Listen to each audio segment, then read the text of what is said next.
It is Locked on Jazz for the 20th of April. I rewatched 44 Dallas Mavericks 3-point shots. People are lying, blatantly lying. Now, the truth actually might not be better than the lies, and that's problematic. We'll talk about that, some game three adjustments, and quite frankly, playing hard. It's all coming up on today's edition of Locked on Jazz. Pow. You are Locked on Jazz, your daily podcast on the Utah Jazz. Part of the Locked On Podcast Network, your team every day. How are you? I'm David Locke, radio voice of the Utah Jazz, Jazz NBA insider. This is Locked on Jazz, your daily podcast on the Utah Jazz, giving you insight, expertise, geeky numbers, and hopefully making it way better to be a Jazz fan each and every day. Thank you so much for making Locked on Jazz your first listen each and every day. We are free and available on all platforms, including YouTube. Please subscribe, please comment, leave your thoughts throughout the show. The comment section makes a big deal on how this gets treated. So please leave some comments. Talk about how much you think Locked on Mavericks hosts are annoying, painish, childish, foolish goofballs, or how I should have combed my hair this morning. Whichever you care about. Just comments. By the way, I'm expecting to do another crossover with them for tomorrow's show, because I actually think they're great. Good morning to Donovan and Lacey and Matthew and Keith and Ben and Frank and a different Ben. Oh, no, same Ben. Good morning from Grand Rapids, Michigan. And Sean Woodley, our Locked on Raptors host, has tuned in live and agrees those Mavericks guys are trouble. Thank you, Sean. Hope you're feeling better. So people are lying. I really have, no idea where I'm about to go on the show. I have it organized in my head. I have it organized on a sheet of paper right here. I'm filled with all sorts of emotion. On one level, quite honestly, the problem with the Jazz Game 2 loss is that they decided it was November. You go rewatch that game, they played like it was November. Not like it was April, not like it was a chance to win the series, not like it was a chance to win the series with Devin Booker getting a hamstring injury the next day and a chance to suddenly legitimately be in the Western Conference Finals. This is why I always say what you're trying to do is get into the final four of your conference, and then you don't know what happens. And I'm not saying you're rooting for injuries, but you don't know what happens. You get into matchup games and you get into this, just win in the first round and you're in the ballpark. And frankly, if you can be in the top 8, I think that's pretty outstanding. I'll be honest right now, if I was a GM of a team, I would be building my team every year to get into the top 8. Top 4 of my conference. That would be my goal every single year. Because you either can get a good matchup. We got a bad one last year. You can get an ankle sprain. You can get hot. You just win a series. And so that's actually how I would build it. We're there. That's how we've been built. That's the positive. We should win this series. I still think we're going to win this series. But we didn't play hard. Honestly, they didn't play hard. At least that's hey, they can disagree with me. I'd sit down and watch the film with them. I'm comfortable enough saying that I can watch the film, would sit down and watch the film with our players and be like, that's why I said that. I'm comfortable enough to say that. I'm not trying to bury them. They didn't come out and play April basketball. Jordan Clarkson played really hard. There were noticeable plays by guys with 17 seconds left that were harder than the rest of the day.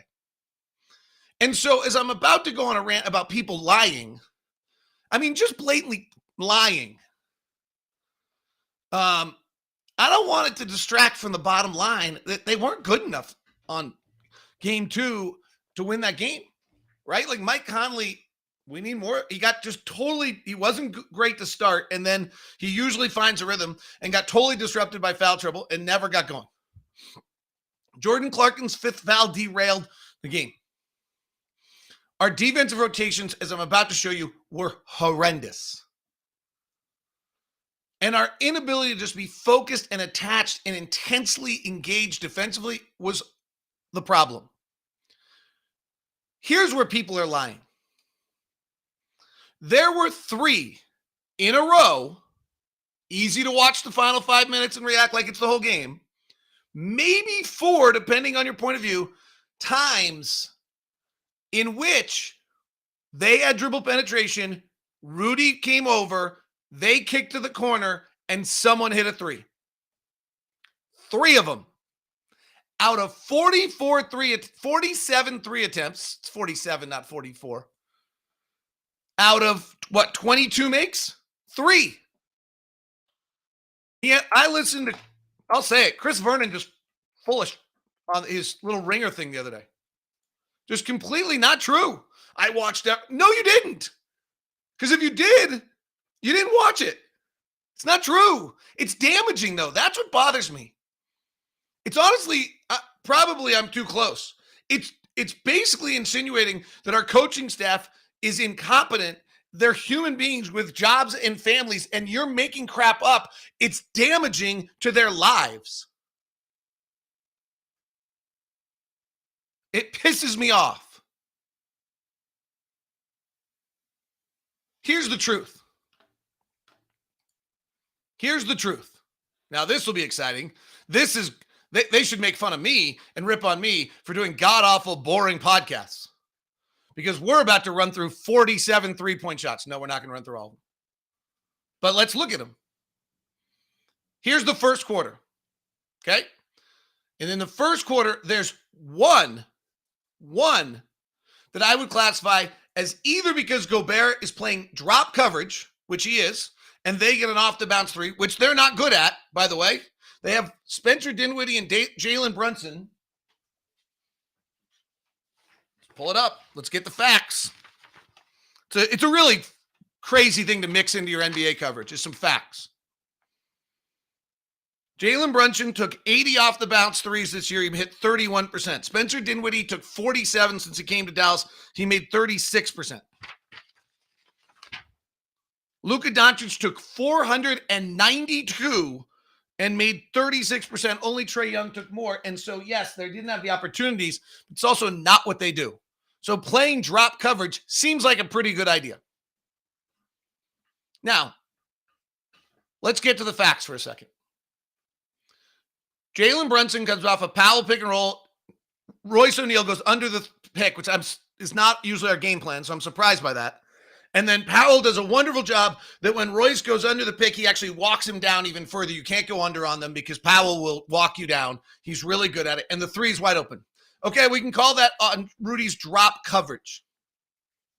But here's the fact. Here's the truth. Here's the first quarter 3s that were all good. These are only the goods. Off a Gobert turnover, they get in transition. This was the problem all night long. Our defense sucked on interchanges, intensity, staying attached, and recognizing their switches. Mitchell and Bogey on a handoff, Donovan just dies on the pick. Bogey doesn't step out at all. It's just a clinic in how to not do it, and Brunson hits a 3. Drop coverage 3. Transition off Gobert's missed dunks. We gave up as many 3s off Gobert trying to be an offensive player as we did going back the other way on Gobert's, because Gobert cut off penetration in the game. 3. And frankly, if Rudy needs touches that bad, that's a problem. Like, just win playoff games. Their next made 3 is Whiteside is slow to get out. O'Neal lets him brush off Whiteside. They're in the middle of the lane. O'Neal just he's not impacting his guy's route. His guy just runs his route however he wants. We're not making body contact. We're not making it hard on anyone. He just knocks it off. Dinwiddie has the ball, guarded by Conley, takes 2 dribbles to his left. House comes all the way over on a shift, and Trey Burke hits a deep 3. Felt really easy. 1 pass to get it open 3. Okay, those are the 3s of the first quarter. I didn't hear Rudy drop coverage. I didn't hear Rudy penetration there. These are just the makes. Let's go to the second quarter. Reggie Bullock hits 1. Interchange. Donovan Mitchell thinks it's a switch. I think it probably was. Clarkson doesn't. Reggie Bullock's wide open. Like, honestly, that's crazy. They're on the right wing. Bertans switches through. Clarkson's so set on guarding Bertans. Donovan sees it. He switches. Clarkson doesn't. Reggie Bullock's wide open for a corner 3.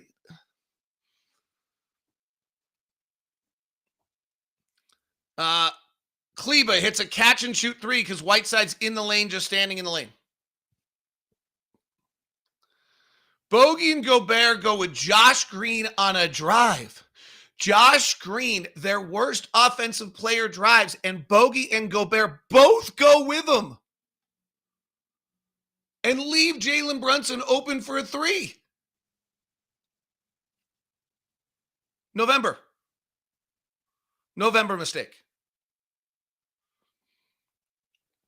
Dinwiddie drives on Clarkson, snakes around. Gobert is in the lane. Pass out to Kleba, who rotates to Reggie Bullock. I would say the ongoing problem, Royce O'Neal on the backside did not anticipate in any way, shape, or form that the ball was going out there and that we were going to rotate to that corner. Our rotations off Rudy's penetrations, off Rudy cutting off the rim, are really the problem more than anything else. That's totally fixable. That one you could probably, if you wanted to go to 4, you could add that one into the list. Gobert falls to the ground trying something offensively. Dinwiddie hits a three. Okay, we're at halftime. They've taken 25 threes at halftime. 2 of them were on plays in which Gobert guarded the middle and his man got a 3 on a dare shot. They went 0 for 2. 6 in transition, 5 on interchange problems, 3 off the pick and roll, 3 off isolation, 3 off drive-in kicks, which you think would be the same thing, but it's not really, and 1 off the zone. They have not made a 3 in the first half off a Rudy Gobert drop cutoff penetration. Not a single one. Now, is this good? I don't know, actually. I don't actually know if this is good because those interchanges I'm talking about, my goodness gracious, you've got to be able to make those plays. All right, second half for you coming up next. Yeah, the whole half. But this is where people are lying. In the first half of this game, they took 25 threes. 2 of them are because Gobert cuts off coverage. Neither of them go in. 3 of them might be because of drop coverage. The real story is they didn't play hard, engaged, or connected. And I'm not sure which is worse. But the national narrative is not accurate again. It's really bumming me out. Because I sit here on an island, I look like a jerk or a JA. I'm killing my colleagues. But the fact is, they're not right. And there's something to be said about being right when people's lives are on the line. And people's livelihoods and reputations. You owe that to people if you're doing this job. Today's show is brought to you by Intercap Lending. Somebody I know I can trust is Steve Carter. Love myself some Steve Carter. Why? Because he treats our Locked On listeners with just the greatest attention. He's over at Intercap Lending in a crazy world of trying to get deals done as fast as possible, as quickly as possible. It is one of the great things that we can send people to Steve Carter and know they're going to get an amazing, amazing experience. In fact, if we just look at the reviews, whether they're from Locked On people or just anyone out there, it's always the same story with Steve Carter. If I just grab a random review, what do I see? Steve's great. Our recent refi was inspired by his continuing customer outreach. We had a lot of questions along the way, very detail-oriented. Steve supplied the answers we needed within seconds or minutes. He's clearly experienced in his craft. We highly recommend you look for Steve. Steve's a stud. His team is a breath of fresh air, and I hope we get to work with him again. I've worked with Steve twice. Carl Weinstein, our COO of Locked On, worked with Steve. I send everyone to Steve, and you can use Steve as well. Just email me first at dlock09@gmail.com, and I'll just connect you to Steve in any way you wish. Steve over at Intercap Lending.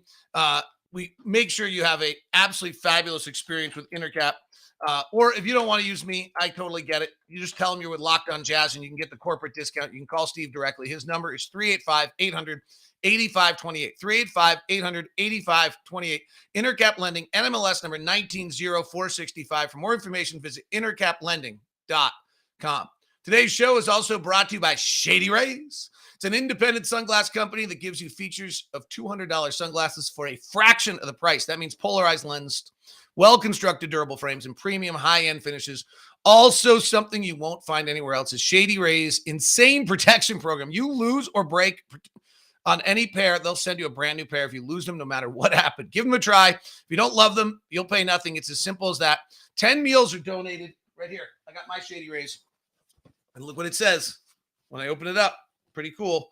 I open up my box. You provided 10 meals to fight hunger. So go to shadyrays.com. Use the promo code LOCKEDON to get 50% off 2 or more polarized sunglasses. That's the code LOCKEDON. I didn't realize it was 2. I only ordered 2. I would have ordered more if I realized they were all 50% off. To get 50% off 2 or more pairs. That's code LOCKEDON for your best deals of the season at Shady Rays. All right. Let's do the second half. You want me to just do the goods? Because actually, I think the misses are important. I'm going to run through the entire third quarter. Finney-Smith misses on an interchange. Donovan gets picked off as he switches on Finney-Smith. 0 intensity to open the game. 11:27 left in the quarter. He misses. Powell gets an open 3 on a Brunson drive. Gobert helps off the corner. No rotation in the corner. Powell shoots the corner 3. He misses. So there it is. There's a Gobert man open 3. Brunson shakes O'Neal on a pick and roll, rejects the pick, hits the 3 on an off-the-bounce 3. Brunson was unbelievable. Pick and roll. Brunson snakes around the pick, comes back around the other side. Royce goes under. Powell does that same thing where he just drops it down and makes it is moving, and you can't get off of it. And Gobert is back, and so Brunson hurls back. It's a 3. You could say that one's because of Gobert's drop coverage, because we play drop coverage. Brunson misses on an ISO step back on Donovan. Finney-Smith misses a 3 with 4:04 left. Dinwiddie drives on Donovan. Gobert comes to help off the corner of Kleber. Bogey closes. We do it perfect. Now we're doing it right. This is the rotation. Bogey closes. They rotate to Finney-Smith. Juancho Hernan-Gomez flies at Finney-Smith, and he misses the 3. Okay, that's it. That's the defense. That's what we need to do. They drive. Our guys we're not long. We're not big. We're not great defensive players. That's the reality. We're a great offensive team. Guy drives. Gobert cuts him off. We don't want to give up the layup at the rim. Be nice if Rudy makes a little bit bigger impact. I think he can do that. Pass goes to the corner. Someone's got to close to that corner. Anticipate that rotation. You see Rudy come over. Go start getting there right away. Make them throw the pass directly to the high quadrant instead of the corner. If they do throw to the corner, close, make them rotate. Next guy rotates. And then actually Rudy's probably the one who comes back to the next, as you'll see later. And they missed. We did it perfectly. Dinwiddie misses on a pick and roll. Gobert drop. Why? Because they're not very good off the bounce players, and those are the shots you want them to take. Kleber makes a 3 on an interchange. Brunson picks off Gobert, and House just never rotates out to Kleber. I know we all love Daniel House. He wasn't very good on a bunch of these last night or yesterday. Just very loose. Kleber hits a 3 in transition. Bertans makes a great pass. Fast break kick out to Kleber for 3. Kleber hands off to Bullock. Rudy's back. Kleber hands off and goes and picks Rudy right away. Conley with a late contest. Bullock misses. Pretty good play by them. But because Rudy plays back, you can do that. Kleber misses on interchange, fakes a handoff to Brunson. Rudy's dropped. Rudy takes 3 steps with Brunson. Kleber turns around, shoots a 3 and misses. Early transition, Brunson misses. Kleber hits 1 in transition at the end of the third quarter where he gets it from Brunson in transition. Not a single play in there where they hit a 3 in the third quarter off penetration. Rudy Gobert cuts a guy off and they kick to the corner. Not a single one. They go 1 for 2 on things I would classify as 1 for 3 on things I might classify as drop coverage. 4 interchange problems, 3 transition, 2 threes off Gobert man, 2 pick and rolls, 2 ISOs. Just getting us in numerous different ways, frankly, but not what you're talking about.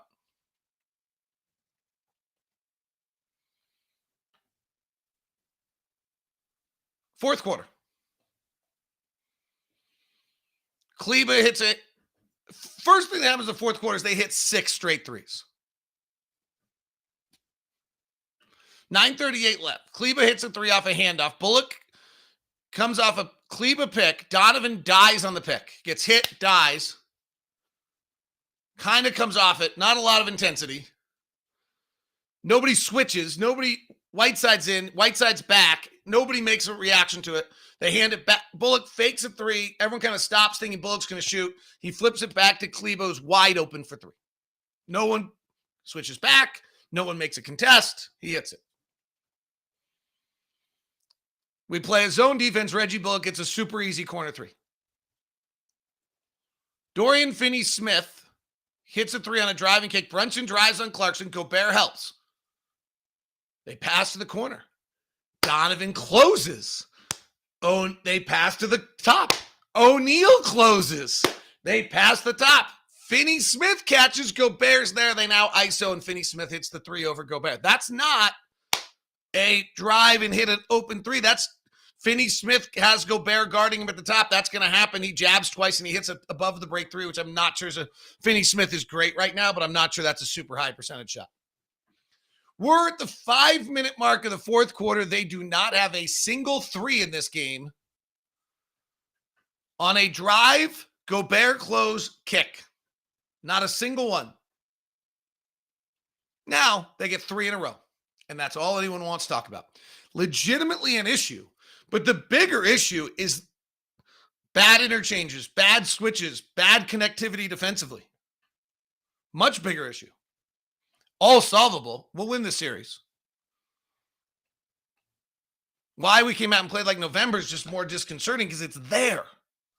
Team's got flaws. We're too small, right? Everyone else is longer. New Orleans out there starting a lineup of 6'3", 6'8", 6'8", 6'11", 6'11". Last night, and I'm looking at us going, oh my gosh, we're 6'1", 6'1", 6'4", 6'7", 7'1". Ah!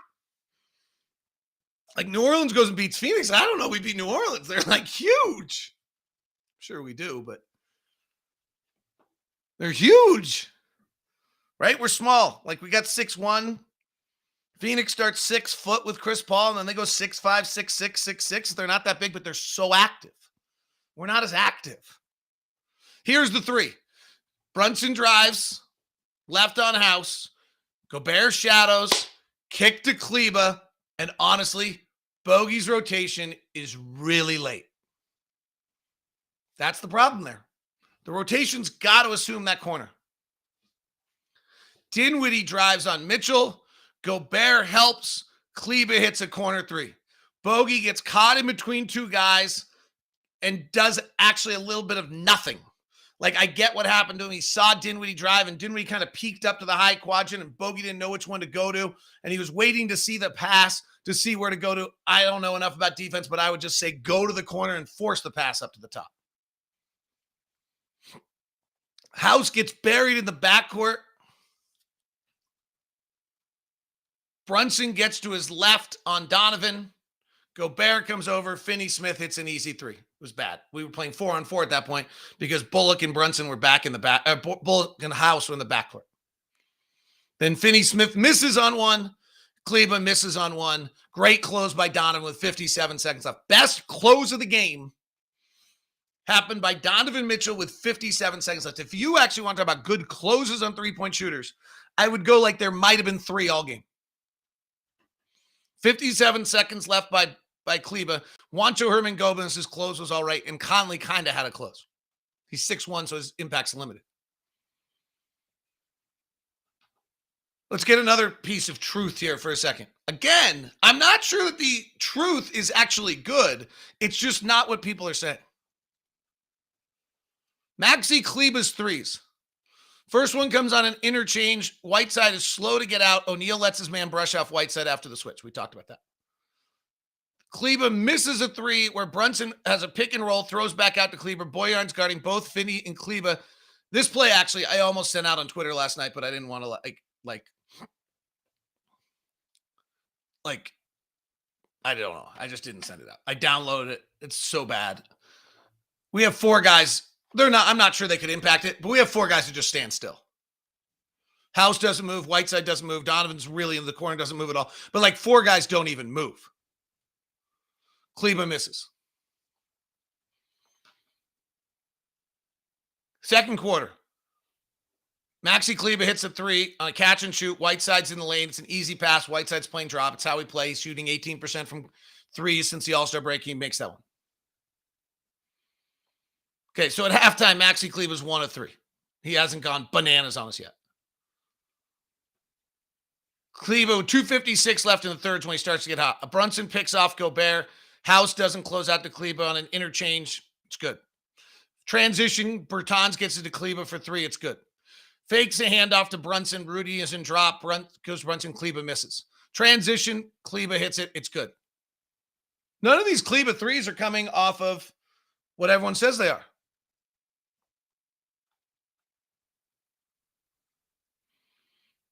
Kleber hits a 3. Bullock comes off a Kleber pick. Donovan dies in the pick. That's the corner play I talked about. No one contests. Whiteside's in the game. Kleber hits it. Brunson drives. Gobert shadows. Bogey's late on the rotation. Kleber does. So Kleber gets his first 3 off a Rudy Gobert coming off of him play with 4:24 left in the fourth. The bigger question to me on Gobert is whether we can get Whiteside to play out higher. It's not a strength of his. And then Kleber. So those are the Kleber threes. Kleber gets one of his threes off the play everyone's talking about. Okay, I see a very insistent person wanting to know why we don't small. We've been terrible when we're small this year. And really, Rudy Gobert's one of our best players. We've got to probably keep him on the floor.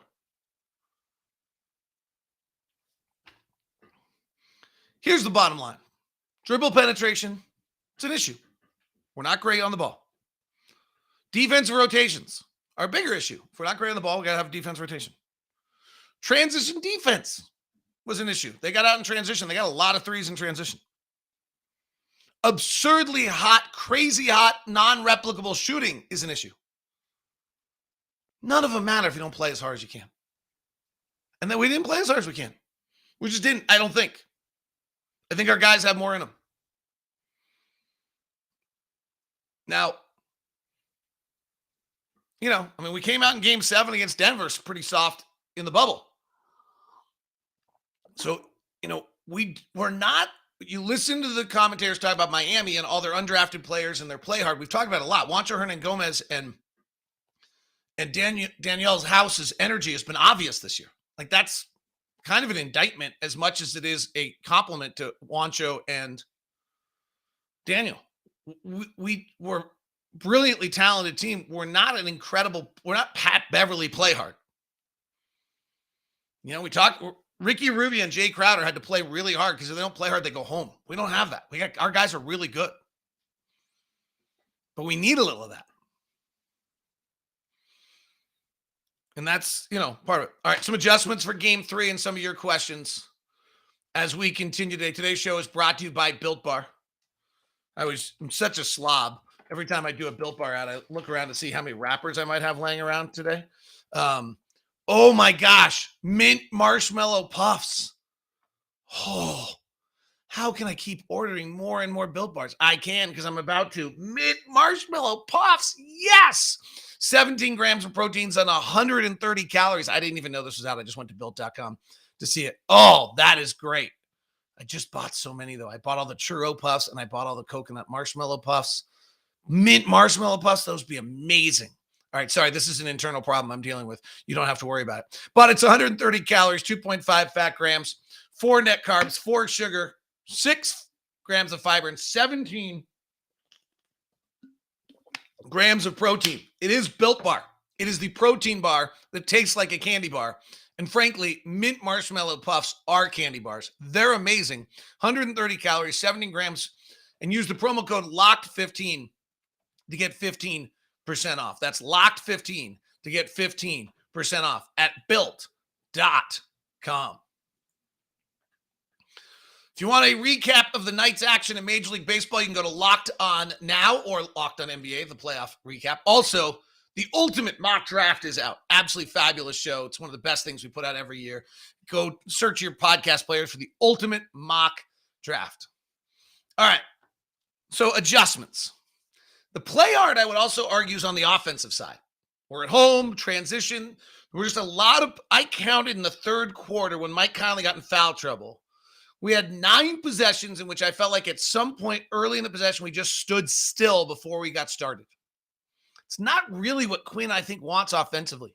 We had 5 where we got in flow. We had 6 in transition. 6 in transition is pretty good. We're just bad in transition. We averaged 0.4 points per possession in transition. So I want to see more possessions where we fly into things. One of the things that's happening is that Finney Smith is so good on Donovan. Donovan's 14 of 51 over the last 2 years when guarded by Finney Smith, that we're slowing down to figure out how we're getting Finney Smith off of Donovan. At least that's my observation. These are all my opinions. I hope I'm not wrong. I try really hard to be right. I'm blasting people who were wrong because actually they just didn't watch. I'm watching and wrong, and I'm hoping that's, I hope I'm not too far off. But I counted 9 possessions in that third quarter. We just stood still before we got started. Let's go. Get into the offense. Flow, quick early pass. Even if it's just a back and forth touch pass, you have them on their toes. The defense is getting set. I mean, it's the old physics, right? An object coming from a stop has not as much power as an object that's already on the run. Like, let's play that way. In the third quarter, our first pass came with the following on the shot clock: 10, 7, 13, 7, no pass, 16, 20, got fouls on both those, 17, 10, 5, no pass, 8. Like 10 seconds, 7 seconds, 13 seconds, 10 seconds, 5 seconds, 8 seconds for your first pass of a possession is too late. Like, let's go. Frank points out Conley's 2 fouls for take fouls. Conley taking a take foul on his third foul of the game with 8:30 left in the second kind of represents November. Like that, I mean, that's November to me. Like, plug in. Like that's what I'm talking about. That's the kind of, I don't know, flabbergasting part. Like, it's there. We're flawed, right? Like, you look at Memphis, they're 6'3", 6'5", 6'8", 6'11", 6'11". We're 6'1", 6'1", 6'4", 6'7", 7'1", right? So Memphis is 2 inches taller at point guard, 4 inches taller at shooting guard, 4 inches taller at small forward, 4 inches taller at power forward, and we're taller at center. Like, that's hard for us. Phoenix is 4 inches taller at shooting guard, 2 inches taller at small forward, smaller Jay Crowder, Bojan Bogdanovic. Bojan's 1 inch taller and 2 inches shorter. Golden State's an inch taller at point guard, 5 inches taller at shooting guard, 3 inches taller at shooting at small forward. Draymond is smaller than Bojan and smaller at center. Minnesota's the same at point guard, 3 inches taller at shooting guard, same at small forward, 2 inches taller at power forward. So we're small. We're not perfect. No one's trying to claim we are. We have it, but like, it's there. It's open. Like, there's one team that's dominant, and Devin Booker just has a hamstring injury. Like, it's wide open. I still think we win this series, then we're going to Phoenix, and Devin Booker's got a hamstring injury. Like, we very well may do what the Phoenix Suns did last year. Amongst all of this, we very well may do what Phoenix did last year, right? Phoenix got Anthony Davis in the first round, and I don't remember what the second one, like, the various things. Luka, we'll see. Devin Booker hamstring, who knows? It's crazy.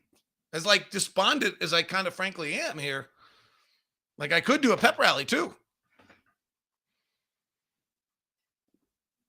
2 days off for Mitchell and Conley matter. I know 2 days off matter for Luka too, but Donovan this year with rest is way better than he has been without rest. Obviously, Mike was off, foul trouble and everything else, but Donovan this year, true shooting percentage, which is the best indicator, 0 days rest, 51, 1 day rest, 56, 2 days rest, 58, 3 days rest, 68. Donovan is much better with rest. And Donovan, I actually thought, it looked to me like he called out of the game at one point the other day because he was tired. True shooting percentage, Mike Conley, 1 day's rest, 55, 2 days rest, 58, 3 days rest, 64. It's a huge bump to get that extra day off for us. Our guards play much better with that extra days off. Finney Smith, few other adjustments for game 3. So I talked about too much standing still on offense. We actually don't run more at home than on the road. I'd love to tell you it's true. I looked up the numbers. I was going to give you that whole narrative. We'll play transition at home. We actually played 13.8% of our possessions in transition at home and 14.1 on the road. So I'm not going to Like, I'll do the work instead of making up a narrative that's not true. That's kind of the theme of the show, isn't it? Our offensive rebounding in game 1 was great. Our offensive rebounding in game 2 was not. I don't know what I think is a reasonable expectation on offensive rebounding, in the sense that we need to pound the glass and we need to put out a lot of effort. We'd like to be at 30%. We were at 28% in game 2, which is good. Our benchmark is if we get over 32, we win. They're not offensive rebounding at all, which is great for us. And so it's a real chance to make an advantage. By the way, rebounding numbers are silly. You should be looking at the offensive and defensive rebounding percentage numbers. So we need to be over 30% on our offensive rebounding. We were close, but that, like, just a little bit more in that regard. Finney-Smith, as I mentioned, is a problem. We've got to find a way to free Donovan from Finney-Smith. He's our best player offensively. How do we find it? And then, frankly, I think we have to just play and not worry about getting Rudy the ball. Like, I thought we lost an eighth of the game trying to get Rudy the ball.